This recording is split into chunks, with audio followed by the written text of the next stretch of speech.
Good afternoon, Professor Almadelia Garcia and classmates. My name is Mauricio Blanco Cadena, and I will talk about cognitivism. Well, after the Second World War, cybernetics emerged as the science of control, and as part of it, ideas like information, feedback, black box, control system, among other psychology theories, either in a quantitative or qualitative way, were emerged. As a result, information processes in an individual, self-regulation, control and correcting measures mechanisms came to standardize and regulate these processes.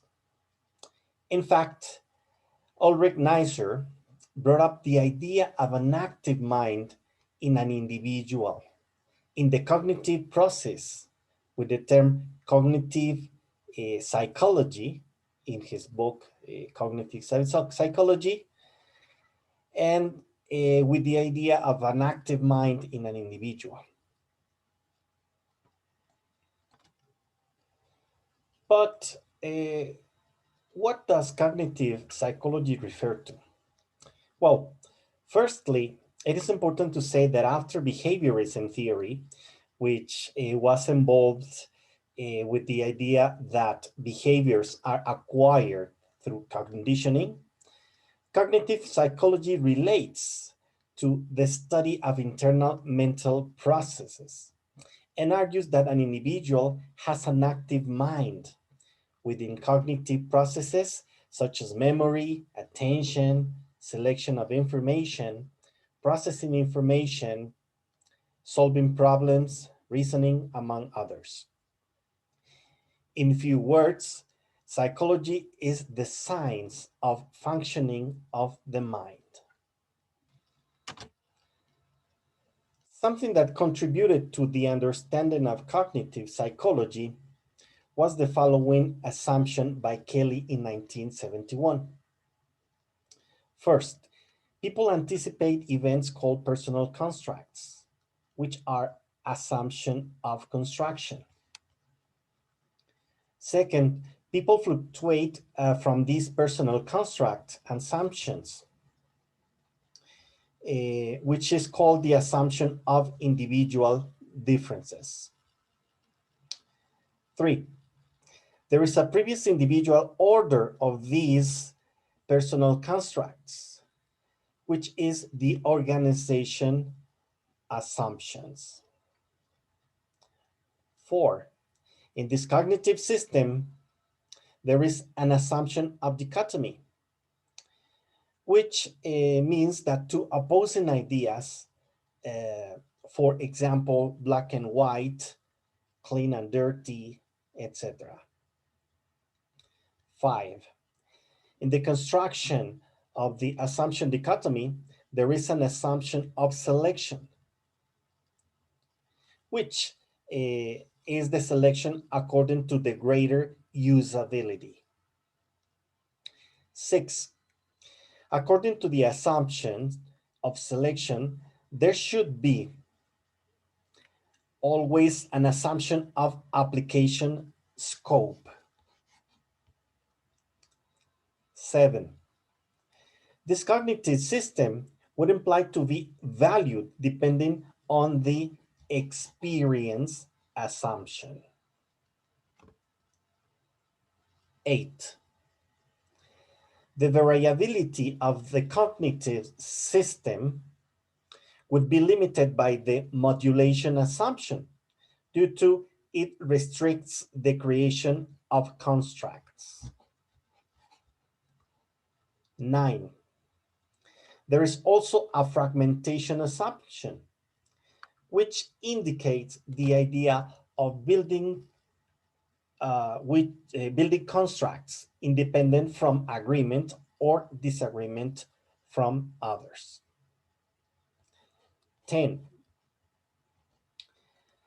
there is a dividing assumption which infers to have similar behavior as both have an alike system of experiences. And finally, it raises a socialization assumption, which as people get influenced, they create a cognitive system.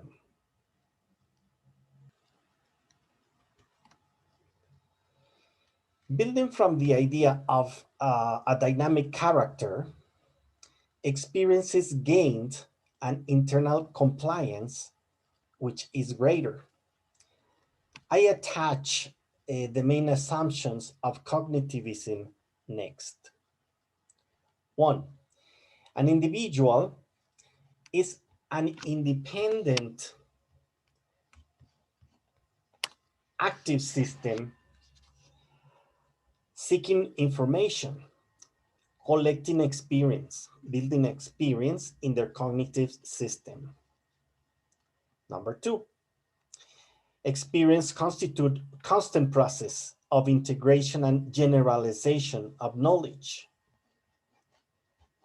Number three, this experience is an instrument to control and build up knowledge with anticipating, constructing expectations, action planning, reformulating, explaining events, and understanding the individual's behavior and others as well.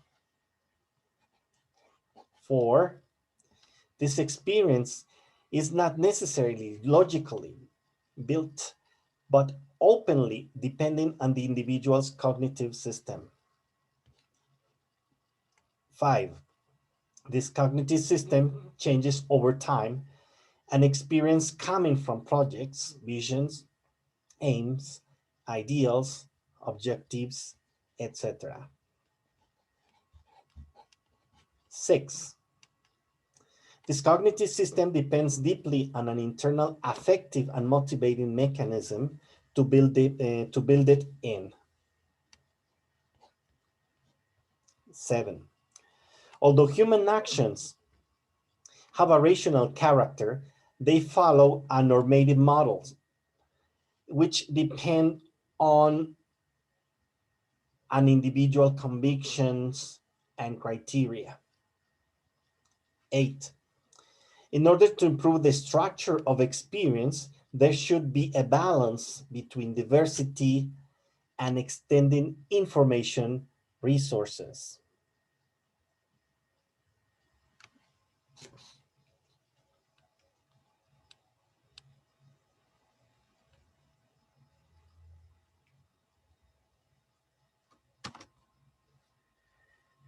In words of Brunner,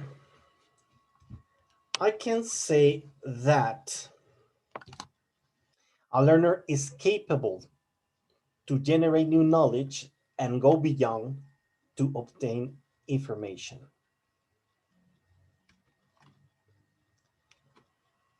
Speaking about didactic activities for cognitivism, I can say that information from teachers, when providing this information, it must be prepared with association of ideas to connect old knowledge with new knowledge to get intentional memory. The idea is to make students develop comprehension learning rather than mechanical learning.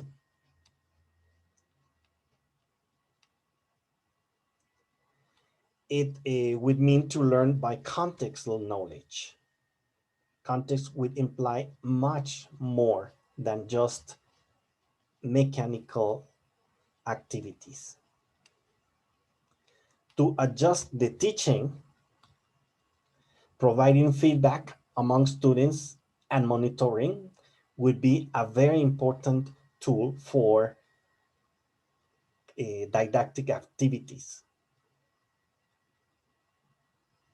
This would mean to use lexical chunks, for example.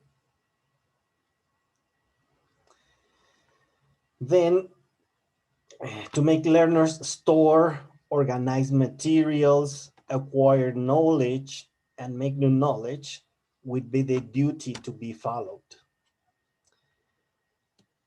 To use external reference would be the basis of information processing in cognitive activities. These are some sites that represent cognitivism activities with certain tools. For example, CambridgeEnglish.org, which is learning English through context, not only through relating translation or mechanical things, but different kinds of things that allow students to understand through context. The same happens with teachingenglish.org, with britishcouncil.me, with learningenglish.britishcouncil.org, even though with YouTube videos, which represent diverse activities that allow students understand through context, get from old knowledge the creation of new knowledge. Finally, bbc.com and agenda.com represent the same tools. To finish, I will provide with some examples about cognitive activities. This exercise represents the relation of matching draws, as you can see here, the draws, with reading and listening. This is not only to read one word, but to relate it with a picture and with the sound of the word.